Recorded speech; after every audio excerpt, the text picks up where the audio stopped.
Mitumaw karon ang kontrobersiya nga naglambigit sa mga nasunugan sa barangay Dulho Fatima kalabot sa claiming sa mga food packs gikan sa city government.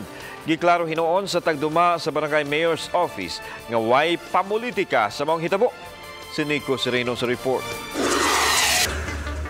Sa San Nicolas Elementary School, gipahimutang ang mga food packs gikan sa City Hall alang sa mga fire victims sa Dulho Fatima. Mutuyo pa og adto ang mga nasunugan sa maong eskwelahan aron makuha ang ilang rasyon sa pagkaon. Muabot og tunga sa kilometro ang distansya sa maong lugar gikan sa fire scene ug barangay gym nga temporaryong gihimo nga evacuation center.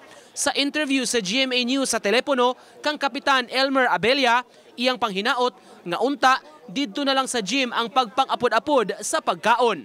Kini aron dili na mahasol pa ang mga residente nga mulakaw o mupliti lang aron makaabot sa eskwelahan. Apan sa interview kang Konsehal Wengweng Abelgas, hepe sa Barangay Mayor's Office, iyang gihimakak nga may pamulitika sa maong setup. Ang disaster personnel matud pa ang mirekomendar sa eskwelahan nga himuong evacuation area.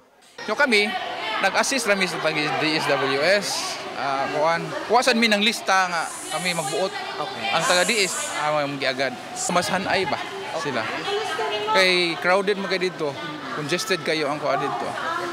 So, ang taga-disaster, atong first day, sila mo ni-negotiate sa principal. Iyang giklaro, wa no ipugsanay sa mga residente kung asa sila mo istar. Apan ila sa pasabton ang mga mulupyo nga bukas ang eskwelahan sa mga gusto nga mubalhin.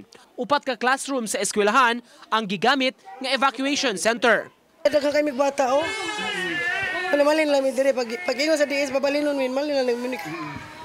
Pagbaha man dito god, ug kuan uwan. Komportable mi dire kaysa dito. Kumpleto sab kini sa mga kagamitan sama sa portalets ug supply sa tubig.